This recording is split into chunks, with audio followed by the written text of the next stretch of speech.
Welcome to The Explainer. Today we're going to dig into the source material of a landmark case that asks a really fundamental question about your rights. So can the police just walk into your home and arrest you without a warrant?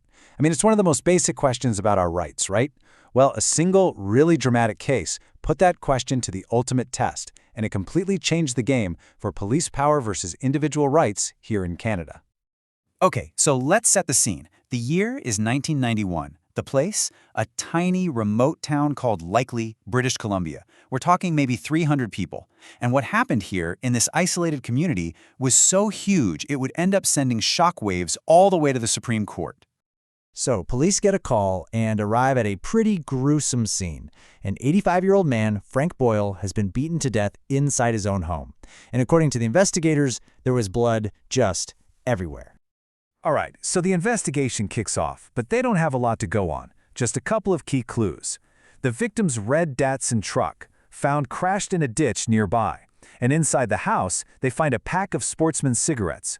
Now remember, in a town of 300 people, every single detail is a breadcrumb. Every little thing points somewhere. So with these clues, the police start hitting the pavement, talking to the locals, and pretty quickly, a chain of evidence starts to snap together. And it's all pointing to one person, a man named Michael Feeney. And you won't believe how fast the pieces fell into place. Okay, check this out. First, a witness says they saw Michael Feeney walking away from the victim's crashed truck. Then, a friend tells the police, hey, Feeney crashed another truck in that exact same spot just this morning. And finally, they learn that Feeney got home around 7 a.m. after a night of drinking and is passed out in his trailer right now. The trail literally leads right to his doorstep. Okay, so they've got their guy, they know where he is, and right here, the police make a decision. And this one decision, well, it becomes the central explosive issue of the entire case. They decide they're not waiting, they're going in. So they get to his trailer, they knock, they shout police, but nobody answers. So with their guns drawn, they just go inside. They find Feeney asleep in his bed. An officer shakes his leg to wake him up and tells him to get out of bed. And that single act, crossing that threshold without a warrant, is what sets this entire investigation on a collision course with the Charter of Rights and Freedoms. Now, the sequence of what happened next is absolutely critical, so pay attention to this. As soon as Feeney gets out of bed, the police spot what looks like blood on his shirt. Boom, that's their smoking gun, their strongest piece of evidence.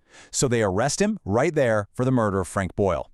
And it's only then, after all of that has happened, that they inform him of his right to a lawyer. So as you can probably guess, that warrantless entry and everything that happened inside that trailer, it triggered a massive legal battle. Suddenly, this case wasn't just about Michael Feeney anymore. It was about the fundamental rights of every single Canadian, and it was headed all the way to the Supreme Court.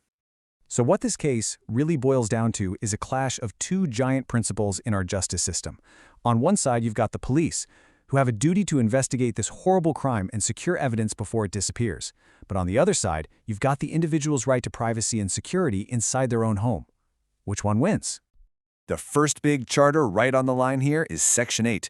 You've probably heard of it. It's a right to be secure against unreasonable search or seizure. And the courts have been super clear on this. That protection, that right to privacy, is at its absolute peak when you're in your own home. And then there's the second right, Section 10B, the right to a lawyer. Remember how the police did things? They went in, woke him up, saw the blood, and arrested him, and then told him he could call a lawyer.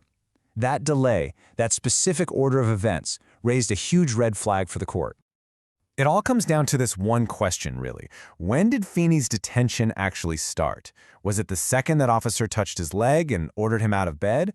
Or did it only begin when they formally said, "You're under arrest"? You might think it's a small detail, but as we're about to see, the timing here was literally everything. All right, so fast forward to 1997. The Supreme Court of Canada is ready to deliver its verdict. And in a landmark and very close decision, the majority sided with Feeney. They ruled that what the police did was a serious violation of his charter rights. So here's the reasoning from the court. They said, look, the police had strong suspicion, no doubt about it, but they didn't have what the law actually requires for an arrest, which is reasonable and probable grounds. And here's the kicker. They definitely didn't have those grounds before they walked into that trailer. That made the entry illegal. And if the entry was illegal, then every single piece of evidence they found after that, well, it's considered fruit of a poisonous tree. It's tainted. And this is where you can really see the court's logic in action. The statements he made, his fingerprints, they got tossed out because they were conscriptive. That's a legal term that basically means he was forced to help create evidence against himself. But what's really wild is that even the real, physical evidence, the bloody shirt, the shoes, the cigarettes, that got excluded too. And you have to ask why. Because the court decided that the charter violations were just so serious and that the police didn't act in good faith when they busted in there.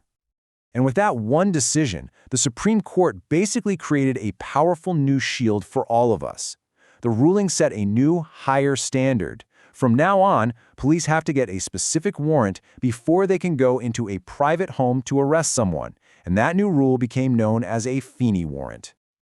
So, okay, this all happened decades ago, in a tiny town. Why are we still talking about it?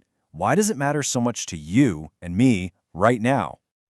Now, it's really important to know that this wasn't a unanimous decision. The court was divided. The dissenting judges made a strong argument. They said, hey, what about emergencies, what the law calls exigent circumstances? They argued that for a murder this serious, and with the risk that crucial evidence like bloodstains could be washed away while the police were trying to get a warrant, especially in a remote town, that should justify their actions.